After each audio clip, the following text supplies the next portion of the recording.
बिस्मिल्लाहिर्रहमानिर्रहीम। गैटिंग का chapter number 39 start करते हैं। ये बड़ा इंटरेस्टिंग स्टार्ट है इस चैप्टर का। वो शुरू में ही कहते हैं कि लंग्स को दो तरह की सर्कुलेशन जाती हैं। एक सर्कुलेशन में हाई प्रेशर होता है और ब्लड थोड़ा जाता है। दूसरी सर्कुलेशन में ब्लड बहुत ज़्यादा जाता है और लो प्रेशर होता है। बड़ी इंटरेस्टिंग सी बात है इन दोनों सर्कुलेशंस का। फिर अगर थोड़ी सी उन्होंने एनाटमी भी डिस्कस की और यहाँ पर उन्होंने बताया कि वो कौन कौन सी सर्कुलेशंस हैं। बेसिकली बात ये है कि पल्मोनरी सर्कुलेशन का तो ब्लड जाना ही लंग्स को होता है, अलबत्ता सिस्टेमिक सर्कुलेशन से भी थोड़ा बहुत ब्लड लंग्स को जाता है। ये दोनों चीज़ें किस तरह से होती हैं, क्या एनाटमी है, ये अब हम डिस्कस करते हैं वाइट बोर्ड के ऊपर। ये मैंने ड्रॉ करके दिखा दिया आपको मशहूर ज़माना पल्मोनरी सर्कुलेशन, जिसमें आपको पता है कि आपके पास राइट वेंट्रिकल से पल्मोनरी आर्टरी निकलती है। पल्मोनरी आर्टरी निकलने के 5 सेंटीमीटर बाद दो पार्ट्स में डिवाइड हो जाती है। एक पार्ट चला गया एक लंग के पास, दूसरा पार्ट चला गया दूसरी लंग के पास। ठीक हो गई बात। इसे पल्मोनरी आर्टरी है, इससे लंग में जाकर डिवाइड होना है, एल्वियोलाई की कैपिलरीज के इर्द गिर्द घूमना है और एल्वियोलाई के इर्द गिर्द घूम के ऑक्सीजनेट होना है ब्लड ने, और ऑक्सीजनेट होके वापस ऑक्सीजनेटेड ब्लड ने आपके लेफ्ट एट्रियम में आ जाना है थ्रू द पल्मोनरी वेन। तो ये तो बात समझ में आती है, ठीक है। याद रखिएगा पल्मोनरी सर्कुलेशन में से बहुत ज़्यादा ब्लड गुजरता है। क्यों? देखो, जितना ब्लड हार्ट ने सारी बॉडी को देना है वो सारा ऑक्सीजनेट तो लंग्स नहीं करना है, तो सारा लंग से गुजर के ही हार्ट में आएगा ना। तो इसलिए पल्मोनरी इस सर्कुलेशन में जो ब्लड है वो तो बहुत ज़्यादा गुजर रहा है। लेकिन बात ये है, ये जो आपके पास वेंट्रिकल है, राइट वेंट्रिकल, ये वीक होता है, पंप बहुत जोर से नहीं करता। लेफ्ट वेंट्रिकल जैसा पंप नहीं करता, पहली बात। दूसरी बात, जो आपकी पल्मोनरी आर्टरीज होती हैं इनका डायमीटर काफ़ी चौड़ा होता है, जिस वजह से इनमें ब्लड का प्रेशर बहुत ज़्यादा नहीं होता, ठीक है। तीसरी बात, इनके जो वॉल का थिकनेस है, यानी पल्मोनरी आर्टरीज की जो वॉल की थिकनेस है वो भी पतली होती है। इसका क्या मतलब है, जब ज़्यादा ब्लड आएगा तो बजाय से कि प्रेशर राइज करे, ब्लड वेसल ज़रा चौड़ी हो जाएगी, ब्लड वेसल थोड़ी डायलेट कर देगी और प्रेशर डेवलप नहीं हो सकेगा। तो पल्मोनरी आर्टरीज के अंदर ब्लड का फ्लो तो बहुत ज़्यादा है, अलबत्ता प्रेशर लो होता है। ठीक हो गई बात। ये गई एल्वियोलाई के इर्द गिर्द से हो के वापस आ गई, ठीक। अब वापस आके आपको पता है कि आपका जो लेफ्ट वेंट्रिकल है वहाँ से एओर्टा निकलना होता है। ठीक हो गई बात, सबको पता है।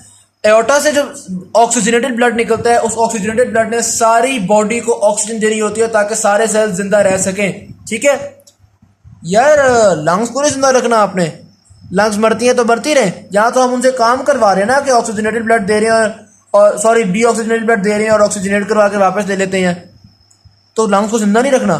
तो लंग्स को जिंदा रखने के लिए यहाँ से मतलब राइट वेंट्रिकल से, या ये क्या है, सिस्टेमिक सर्कुलेशन है ना बेसिकली। सिस्टेमिक सर्कुलेशन से थोड़ी सी ब्रांचेस चली जाती हैं लंग्स को ब्लड सप्लाई देने के लिए। ठीक हो गई। कार्डियक आउटपुट का टोटल समझ लें 1 to 2% ब्लड होता है जो कि लंग्स में जाता है, बाकी सारा बाकी बॉडी में जाता है। ठीक हो गया।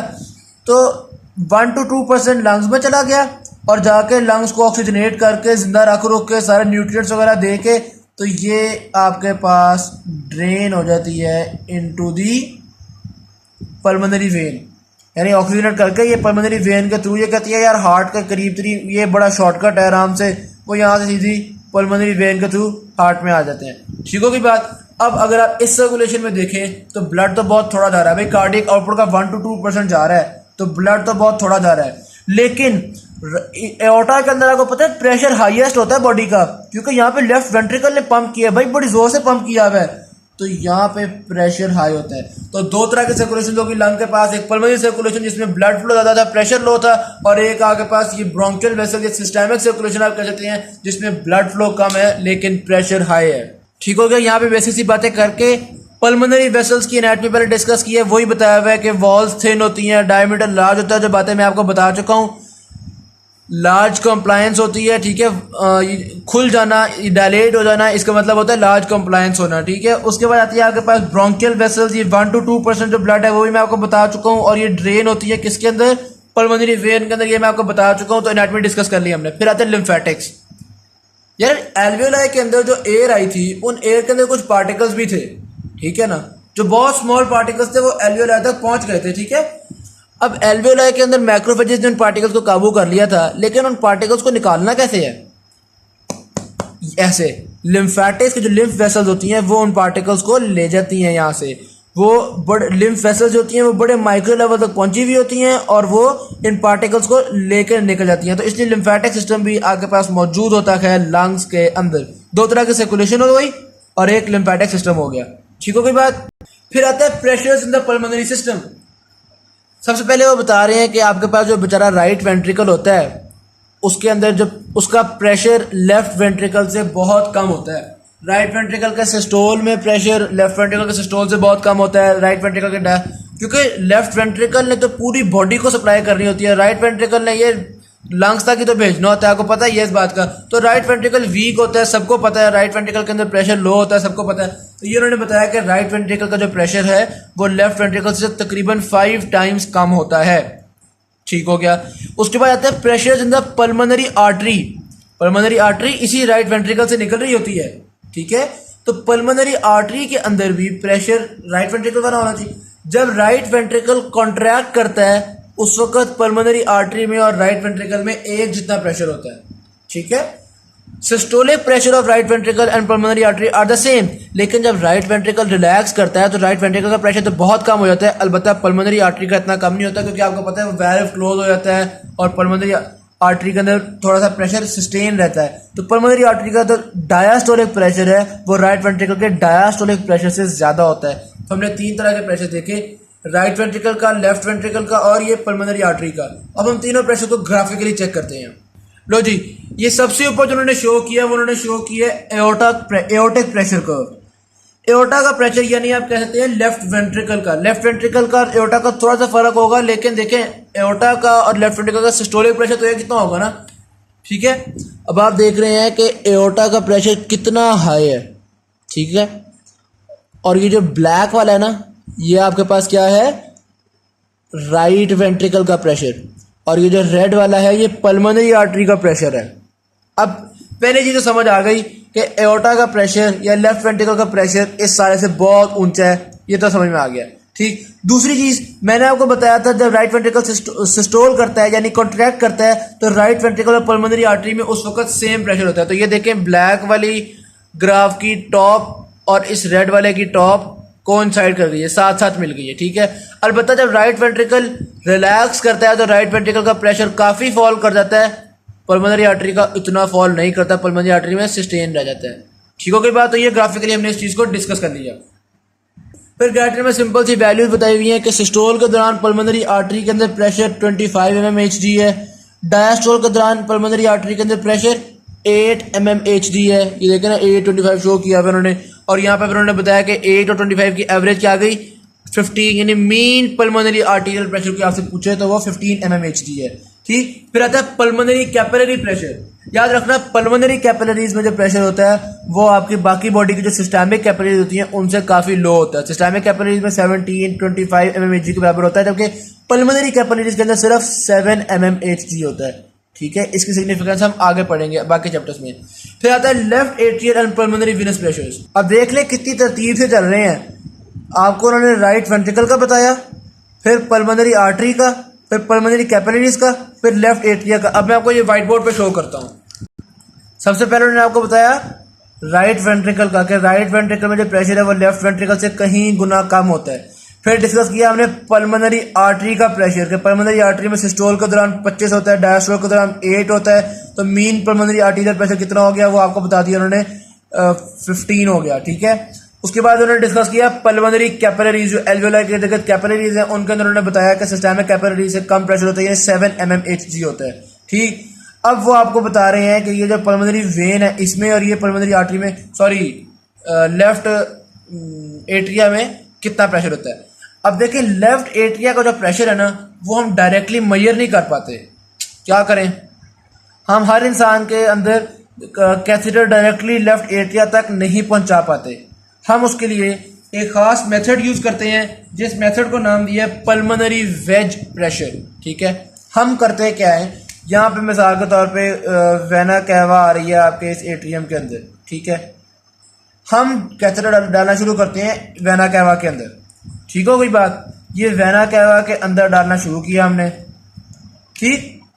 यहां से आराम से हम पहुंच गए राइट एट्रिया के अंदर, आराम से पहुंच गए। इसी को हम आगे पुश करते हैं, राइट एट्रिया से ये चला गया वेंट्रिकल में, वेंट्रिकल से ये चला गया पल्मोनरी आर्टरी में, ये देखिए जी पल्मोनरी आर्टरी में चला गया चला गया चला गया। इसी तरह फिर पल्मोनरी आर्टरी डिवाइड होती गई, ये भी साथ साथ जाता गया। फिर ये किसी एक, जब ये आर्टरी बहुत ही स्मॉल होगी ना, तो उस, ये मिसाल के तौर पे आर्टरी थी, तो बल्कि ब्लैक से ही मैं शो करता हूँ आपको, ये मिसाल के तौर पे आर्टरी थी, ठीक है। तो ये जाता जाता यूं आप देखते हैं कि उस आर्टरी में फाइनली ये फंस जाता है। जाहिर सी बात है यार, हाथ की हम बारीक बना सकते थे ना, ये जाके उसमें फंस जाता है। इस आर्टरी को इसने एक तरह से ब्लॉक कर दिया, ठीक है। इस आर्टरी में आगे जाके क्या बनना है, पल्मोनरी वेन, ठीक। अब होगा क्या कि ये आर्टरी जब ब्लॉक हो गई, या आर्टीरियोल कह लें, बहुत स्मॉल आर्टरी है क्योंकि ये, अच्छा। अब जाहिर सी बात है, ये जो आर्टीरियोल है इसके आगे कैपिलरीज ही होंगी, और हमने चूंकि ब्लड फ्लो स्टॉप कर दिया, ब्लॉक कर दिया इस आर्टीरियोल को, तो इसके आगे जो प्रेशर है वो तकरीबन कैपिलरीज वाला प्रेशर ही है, ठीक। ये कैथेटर जो प्रेशर मेजर करेगा उसको हम कहते हैं वेज प्रेशर। ये कितना मेजर करता है, 5 mmHg। अच्छा, एक बात याद रखना, ये जो भी प्रेशर मेजर कर रहा है वो लेफ्ट एट्रिया के प्रेशर से तकरीबन 2 से 3 mmHg हायर है, ठीक है। अब ये आपके पास ब्लड वेसल आ गई है, इसका प्रेशर, ये लेफ्ट एट्रिया वाला ऑलमोस्ट प्रेशर हमें यहाँ पे मिलना शुरू हो गया होगा, लेकिन जाहिर बात है लेफ्ट एट्रिया तक जाते जाते प्रेशर मजीद फॉल करेगा, यहाँ पे थोड़ा सा निस्बतन हायर आगे जाते जाते मजीद फॉल करेगा, ये बात तो हमें कंफर्म पता है। तो हम कहते हैं कि ये जो कैथेटर जो प्रेशर मेजर कर रहा होता है वो लेफ्ट एट्रिया के प्रेशर से 2-3 mmHg कम होता है, हमें एक एस्टिमेटेड सा प्रेशर मिल जाता है आपके पास लेफ्ट एट्रिया का। तो यहाँ पे सारा जिक्र किया उन्होंने पल्मोनरी वेज प्रेशर क्या था, और फिर इसी तरह से आपके पास 2 से 3 mmHg ग्रेटर प्रेशर आएगा, ये सारी बात यहाँ पे डिस्कस की है उन्होंने, ठीक हो गया। फिर आता है blood volume of the lungs. कोई ऐसी मुश्किल बात नहीं है, हम कह रहे हैं टोटल बॉडी का जो ब्लड है उसका तकरीबन 9% ब्लड लंग्स में मौजूद होता है, यानी कि 450 ml ब्लड लंग्स में जाता है। इस वजह से तकरीबन 70 मिलीलीटर 70 ml ब्लड जो है वो आपकी पल्मोनरी कैपिलरीज में मौजूद होता है, ठीक होगी बात। आगे कहते हैं the lungs serve as blood reservoir. इसका क्या मतलब है, यानी कि लंग्स किसी भी कंडीशन में थोड़ा ज़्यादा ब्लड या थोड़ा कम ब्लड भी अपने अंदर सस्टेन कर सकते हैं। यानी कोई बॉडी के अंदर हेमरेज हो गई है, कहीं इंटरनल ब्लीडिंग हो गई है, ब्लड की कमी हो रही है, तो लंग्स एक्स्ट्रा ब्लड निकाल देंगे, सिस्टमिक सर्कुलेशन को ज़्यादा ब्लड दे देंगे, ठीक है। तो इन्होंने एक तरह से एक रेजर्वॉयर का किरदार अदा किया, ठीक हो गई बात। तो ये कितना वेरी करता है, जैसे इन्होंने बताया कि नॉर्मल रूटीन में 450 ml ब्लड होता है ना इसके अंदर, तो ये तकरीबन दुगना भी रख, यानी कि 900 ml ब्लड भी अपने अंदर रख सकता है अगर कोई कंडीशन इस तरह की बन गई है, और तकरीबन हाफ यानी कोई 225 ml ब्लड भी अपने अंदर रख सकता है कि 225 ml रखता है और बाकी बॉडी को दे देता है कि चलो यार आपको ज़्यादा ज़रूरत है, ठीक हो गई बात। फिर आता है कार्डियक पैथोलॉजी में शिफ्ट ब्लड वॉल्यूम। अब होता बेसिकली क्या है, आगे लंग्स के आगे आपके पास लगी होती है left atria, left atria pump करता रहता है ब्लड लेफ्ट वेंट्रिकल में, लेफ्ट वेंट्रिकल पंप करता रहता है बॉडी में, तो लंग से ब्लड अच्छी तरह से ड्रेन होता रहता है, यहाँ पे निकलता रहता है। अब अगर कोई ऐसा मसला बन गया है कि हार्ट सही से पंप ही नहीं कर पा रहा, तो हार्ट की लेफ्ट साइड सही से पंप नहीं कर पा रही, हार्ट की राइट साइड ब्लड लंग्स में भेजी जा रही है, हार्ट की लेफ्ट साइड सही से ब्लड को लंग से निकाल नहीं रही, तो क्या होगा, सीधी सी बात है लंग्स बेचारे में ज़्यादा ओवर बर्डन हो जाएगी, ज़्यादा ब्लड आ जाएगा, ठीक होगी बात। तो ये पल्मोनरी सर्कुलेशन में ब्लड बढ़ना शुरू हो जाएगा, ये 450 ml की बजाय ज़्यादा होना शुरू हो जाएगा, बढ़ना शुरू हो जाएगा, तो इससे पल्मोनरी सर्कुलेशन का बहुत फ़र्क पड़ता है। यार देखो, अगर मैं समझूँ कि तकरीबन 400 ml एक्स्ट्रा आ गया है, तो पल्मोनरी सर्कुलेशन में 450 की बजाय 850 हो जाएगा, तो इस बेचारे का तो सांस निकल जाएगा ना। जबकि सिस्टमिक सर्कुलेशन से तकरीबन 400 ml कम होगा, तो सिस्टमिक सर्कुलेशन में तो कुछ 4 लीटर ब्लड था, उसमें से 400 ml कम हो भी हो तो कोई खास फर्क नहीं पड़ेगा। तो वो कहने हैं कि ये शिफ्ट ऑफ ब्लड जो है सिर्फ पल्मोनरी सर्कुलेशन को बहुत फर्क पड़ता है, सिस्टमिक सर्कुलेशन को कोई खास फर्क नहीं पड़ता। फिर आता है blood flow through the lungs and it's distribution. पहली बात तो ये है कि टोटल ब्लड जो लंग्स में जा रहा होता है वो आपके कार्डियक आउटपुट के बराबर होता है, ठीक, ये चीज़ तो हमने डिस्कस कर ली। अब वो ये बात करते हैं कि लंग्स में जो एल्वेलाई बहुत अच्छे होते हैं, जिन एल्वेलाई के अंदर बहुत ज़्यादा ऑक्सीजन होती है, उनके पास हम ज़्यादा ब्लड भेज देते हैं। हम कहते हैं चलो यार आप अच्छा काम कर रहे हो, आप एक्स्ट्रा ब्लड ले लो, आप इसको सारे को ऑक्सीजनेट करके भेजो। और जहाँ पे एल्वेलाई ज़रा नॉन फंक्शन होते हैं वहाँ पे हम ब्लड थोड़ा कम भेजते हैं, ठीक है, इस तरह की एक ख़ास डिस्ट्रीब्यूशन होती है। ये डिस्ट्रीब्यूशन किस तरह से की जाती है? सीधी सी बात है, जो एल्वियोलाइज जिन एल्वियोलाइज में ऑक्सीजन ज़्यादा होती है उन एल्वियोलाइज की ब्लड कैपिलरीज या ब्लड वेसल्स जो हैं वो डायलेट हो जाती हैं, उनमें एक्स्ट्रा ब्लड आ जाता है। और जो जहाँ पे ऑक्सीजन की थोड़ी कमी होती है वहाँ पे कम ब्लड जाता है। तो यानी कि ऑक्सीजन जहाँ पे होती है वहाँ पे वेजो डायलेशन हो जाती है, और जहाँ पे ऑक्सीजन नहीं होती वहाँ पे वेजो कंस्ट्रिक्शन हो जाती है। जबकि सिस्टेमिक सर्कुलेशन में तो कोई उल्टा हिसाब था। आपको याद होगा जब आपका किसी टिश्यू में ऑक्सीजन की कमी होती थी तो क्या होता था, ब्लड वेसल डायलेट होती थी ताकि ज़्यादा से ज़्यादा ब्लड ऑक्सीजन की कमी को पूरा किया जा सके। जबकि यहाँ पे क्या हो रहा है, जहाँ पे ऑक्सीजन की कमी है ब्लड कहता है मैन, वहाँ पे ब्लड कम हो जाता है। फ़र्क क्या है बेसिकली देखें, जहाँ जो लंग्स है ना वहाँ पे ब्लड होता है फ़कीर, वो पैसे मांग रहा होता है, वो देखता है जिसके पास ज़्यादा पैसे हैं वहाँ से ले लेता है, जिसके पास कम पैसे हैं वहाँ नहीं जाता। ठीक है, जबकि बाकी बॉडी में जब ब्लड जाता है तो ब्लड उसको रईस होता है। ब्लड देख जब बाकी बॉडी में जाता है तो वो ऑक्सीजन बांट रहा होता है, वो देखता है जिसके पास कम ऑक्सीजन है ज़्यादा ब्लड वहाँ चला जाता है, कहता है चलो तुम्हारी भी ज़रूरत पूरी हो जाए। जिसके पास ज़्यादा ऑक्सीजन होती है वहाँ थोड़ा कम जाता है कि यार तुम्हारे पास पहले ही काफ़ी है।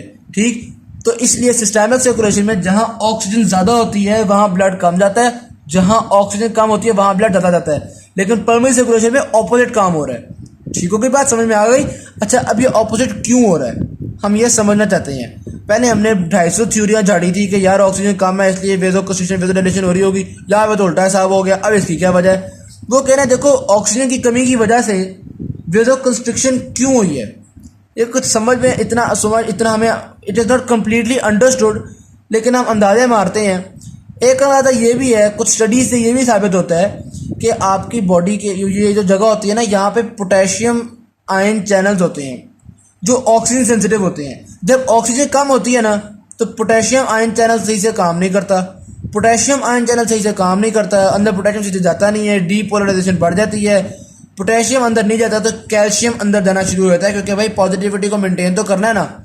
जब कैल्शियम अंदर जाता है तो कैल्शियम की वजह से जो मसल की कॉन्ट्रैक्शन है वो बेहतर हो जाती है और इस तरह से वेजो कंस्ट्रिक्शन कॉज हो जाती है। ये मुख्तलिफ थ्योरीज हैं। कुछ लोग कहते हैं कि जब लो ऑक्सीजन होती है तो release of vasoconstricted substances हो जाता है, और ये release of vasoconstricted substances vasoconstriction करवा देता है। तो ये बातें हैं मुख्तलिफ कि किस तरह से ये डिस्ट्रीब्यूशन ऑफ ब्लड की जाती है। ठीक हो गई बात? इस पैराग्राफ में वो कहते हैं भाई जो भी होता है हमें यह पता है कि ऑटोमेटिकली कंट्रोल सिस्टम बहुत अच्छा है कि जहाँ ज़्यादा ऑक्सीजन है वहाँ ज़्यादा ब्लड जा रहा है, जहाँ कम ऑक्सीजन है वहाँ कम जा रहा है। कंट्रोल सिस्टम बहुत अच्छा है। आगे चलते हैं, effect of hydrostatic pressure gradient in the lungs and regional pulmonary blood flow. ये बड़ा मजे का कॉन्सेप्ट है, ये भी मैं आपको व्हाइट बोर्ड के ऊपर एक्सप्लेन करता हूँ। ये देखें, वो कह रहे हैं हार्ट ब्लड पंप कर रहा है आपकी लंग के अंदर। ठीक हो गया? अब जिस मिसाल के तौर पे हार्ट ने जो प्रेशर पंप किया उसको हम गिनते हैं 0। अब ये जो यहाँ पे जो प्रेशर 0 था, ऊपर जाते जाते यार इतनी जान लगानी पड़ रही है तो ऊपर जाते जाते जो प्रेशर है वो कम हो जाता है, तकरीबन कोई 15 कम हो जाता है। यानी मैं अगर ये 0 है ना तो इसको -15 कहता हूँ, यानी 15 mmHg प्रेशर कम हो जाता है ऊपर जाते जाते। इतनी चढ़ाई चढ़नी है तो यार थक तो जाएगा। दूसरी तरफ जो नीचे को आता है उसके प्रेशर बढ़ जाता है, वो हो जाता है 8 mmHg। असल में फ़र्क क्या है, ये जो ये सारा ब्लड जो यहाँ पे है, इस सारे ब्लड का वज़न इसके ऊपर आ रहा है, तो ये सारा ब्लड नीचे को ज़्यादा हो रहा है, तो नीचे को ब्लड का प्रेशर ज़्यादा होगा। ठीक होगी बात? ये हाइड्रोस्टैटिक प्रेशर है बेसिकली कि ऊपर वाले सारे ब्लड का वेट इस पर भी आ रहा है, तो नीचे को जो प्रेशर है वो हार्ट के लेवल से 8 mmHg बढ़ गया है, ऊपर को जो है वो हार्ट के लेवल से 15 mmHg कम हो गया है। हम देखते हैं कि लंग की बेस में और लंग की टॉप में तकरीबन ये 15 जमा 8 23 mmHg हाइड्रोस्टैटिक प्रेशर का फ़र्क पड़ जाता है। तो ये उन्होंने कहा हाइड्रोस्टैटिक प्रेशर ग्रेडियंट कि नीचे उन्होंने कहा है कि ये 23 mmHg का फ़र्क पड़ गया है 30 सेंटीमीटर। अच्छा देखिए, 15 mmHg ऊपर जाते जाते कम हो गया है और 8 mmHg नीचे आते आते बढ़ गया है। तो ये चीज़ उन्होंने आपको बताइए कि अच्छा ये खासतौर पे तब होगा जब एक इंसान खड़ा हुआ है। जाहिर सी बात है जब खड़ा हुआ है तो उसी वक्त ये ग्रेडियंट बन रहा होगा, उसी वक्त ये वजन अप्लाई हो रहा होगा ना। तो ये बात उन्होंने आपको बताइए कि जैसे जैसे लंग में ऊपर जाते रहते हैं ब्लड प्रेशर, ब्लड का जो उस जगह पे प्रेशर है वो कम होता जाता है, बेस में सबसे ज़्यादा प्रेशर होता है। ठीक हो गई बात? अब उन्होंने एक ग्राफ शो किया, ये ग्राफ देखें, ये लंग की टॉप है, तो लंग की टॉप में आप देख रहे हैं कि जो ब्लड का फ्लो है या ब्लड का प्रेशर है वो बहुत कम है। जैसे जैसे लंग में नीचे आते जा रहे हैं प्रेशर बढ़ता जा रहा है, हत्ता कि लंग की बेस में प्रेशर मैक्सिमम है। ठीक हो गई बात। ये जो दो उन्होंने किए हुए हैं वो एक एक्सरसाइज में है और एक नॉर्मल रोटेशन स्टैंडिंग पोजीशन में है। जाहिर बात है एक्सरसाइज में टोटली ब्लड फ्लो ज़्यादा होगा, तो जो ब्लड प्रेशर है वो टॉप पे भी ज़्यादा होगा, बॉटम में भी ज़्यादा होगा, वो तो जाहिर सी बात है। लेकिन जो आपको बेसिकली दिखाना था वो इसमें एक relation between the top of the lung and the bottom of the lung था। ठीक हो गई बात। अब हम कुछ जगहों, अब देखें टॉप में बॉटम में कितना ज़्यादा ब्लड प्रेशर का डिफरेंस आ रहा है ना। तो किसी जगह पे सही ब्लड फ्लो, ज़्यादा ब्लड फ्लो जा रहा होगा, किसी जगह पे कम ब्लड फ्लो जा रहा होगा। तो ये अजीब से रिलेशन हैं। खासतौर पे ये एल्वियोलाई के प्रेशर पे बड़ा डिपेंड कर रहा होता है। हम इसकी बेस पे लंग को 3 जोन्स पे डिवाइड करते हैं। किस तरह से करते हैं अब मैं वो आपको दिखाता हूँ। ये बिल्कुल एक रफ सी डायग्राम शो किया आपको दिखाने के लिए। ये एल्वियोलाई है और ये एक एल्वियोलाई के ऊपर मौजूद कैपिलरी है। ठीक है, दो तरह, एक एल्वियोलाई के अंदर प्रेशर है, एयर का प्रेशर है, जाहिर सी बात है, और एक कैपिलरी के अंदर प्रेशर है। ठीक है, एल्वियोलाई के अंदर तो प्रेशर हम गिनेंगे 0। अब अगर एल्वियोलाई का प्रेशर कैपिलरी के प्रेशर से ज़्यादा हो गया तो वो इस कैपिलरी को दबा देगा, स्क्वीज कर देगा, बेचारी कैपिलरी यूं दब जाएगी और कैपिलरी में से ब्लड फ्लो नहीं हो सकेगा। और अगर कैपिलरी का ब्लड फ्लो बहुत बढ़ गया वो कहेगा एल्वियोलाई को बाहर में जाओ, वो अच्छा ज़्यादा ब्लड फ्लो होगा। ठीक है, तो कैपिलरी के ब्लड फ्लो पे डिपेंड कर रहा होता है कि क्या होगा। ठीक, अब होता क्या है, कैपिलरी के अंदर प्रेशर कभी बढ़ रहा है कभी घट रहा है। जब सिस्टोल है तो प्रेशर बढ़ रहा है, जब डायस्टोल है तो प्रेशर कम हो रहा है। समझ में आ गई बात। अगर तो कैपिलरी का प्रेशर चाहे सिस्टोल हो चाहे डायस्टोल हो, हर सूरत एल्वियोलाई के प्रेशर से कम ही है, तो फिर तो कैपिलरी में से ब्लड गुजरेगा ही नहीं ना। तो जिन जगहों पे ये वाली सूरत हाल है कि कैपिलरी में से ब्लड गुजर ही नहीं रहा, चाहे सिस्टोल हो चाहे डायस्टोल हो, हम उन जगहों को कह देते हैं जोन 1। ठीक, अच्छा फिर कुछ जगह ऐसी होंगी जहाँ पे जब सिस्टोल होता है तब तो कैपिलरी में से ब्लड गुजर जाता है, लेकिन जब डायस्टोल होता है तब कैपिलरी का प्रेशर कम होता है और ब्लड नहीं गुजर पाता। ठीक है, तो जब सिस्टोल में ब्लड गुजरेगा, डायस्टोल में ब्लड नहीं गुजरेगा, ऐसी जगह को हम कहते हैं जोन 2। और कुछ जगह ऐसी भी होंगी जहाँ पे सिस्टोल हो तो गुजर ही जाता है, डायस्टोल हो तो भी गुजर जाता है। ओवरऑल कैपिलरी का प्रेशर इतना ज़्यादा होता है कि सिस्टोल हो या डायस्टोल हो ब्लड ने गुजरना ही गुजरना है। तो ऐसी जगह जहाँ पे ब्लड ने गुजरना ही गुजरना है उनको हम कहते हैं जोन 3। ठीक हो गई बात। अब ये लंग में कहाँ कहाँ मौजूद होती हैं, सीधी सी बात है, जो लंग्स की बेस थी आपके पास उसमें प्रेशर बहुत ज़्यादा था। उसमें प्रेशर इतना ज़्यादा होता है कि चाहे सिस्टोल हो चाहे डायस्टोल हो, कैपिलरीज का प्रेशर एल्वियोलाई से ज़्यादा ही रहता है, ब्लड गुजरता ही रहता है। तो लंग की बेस में आपके पास हमेशा जोन 3 मौजूद होती है। और याद रखिएगा लंग की टॉप में आपके पास ऐसी सूरत हाल होती है कि अब वो बेसिकली होता किस तरह से है। देखें, आपको एक बात बताई थी कैपिलरीज के प्रेशर के बारे में कि कैपिलरीज का प्रेशर जो है वो सिस्टोल में 23 होता है और डायस्टोल में 8 होता है, जिसकी एवरेज हमने 15 निकाली थी। ये मैं अगर आपको दिखाऊं कि हम कौन सी जगह की बात कर रहे हैं तो ये देखिए अभी यहाँ पे हम पढ़ चुके हैं 7 mmHg, नहीं सॉरी, ये पल्मोनरी आर्टरी में देखिए 25 mmHg, 8 mmHg और 15 mmHg। सिस्टोल में 25 था, डायस्टोल में 8 था और एवरेज का निकली जो है 15। ठीक होगी बात। अब सिस्टोल में प्रेशर निकला 23, बल्कि मैं डायग्राम चेंज करता हूँ। ठीक है, यहाँ ऊपर एक एल्वियोलाई भी मौजूद है। ठीक हो गया, सिस्टोल में प्रेशर निकला 23, ऊपर तक जाते जाते जाते जाते 15 mmHg कम हो गया। ठीक है, 15 mmHg कम हो गया भाई, फिर भी 0 से तो ज़्यादा ही है ना, एल्वियोलाई से तो ज़्यादा ही है, तो सिस्टोल में तो ब्लड गुजरेगा। अलबत्ता जब हार्ट का डायस्टोल होगा तो इसमें कितना ब्लड भेजा जाएगा, 8 mmHg। ऊपर जाते जाते 15 कम होना है, तो 8 में से 15 कम करो तो कैपिलरी का प्रेशर तो नेगेटिव में चला जाएगा। अब ब्लड नहीं गुजर सकेगा कैपिलरी में से, तो कैपिलरी में से सिस्टोल के दौरान गुजर जाएगा, डायस्टोल के दौरान नहीं गुजरेगा। ठीक होगी बात।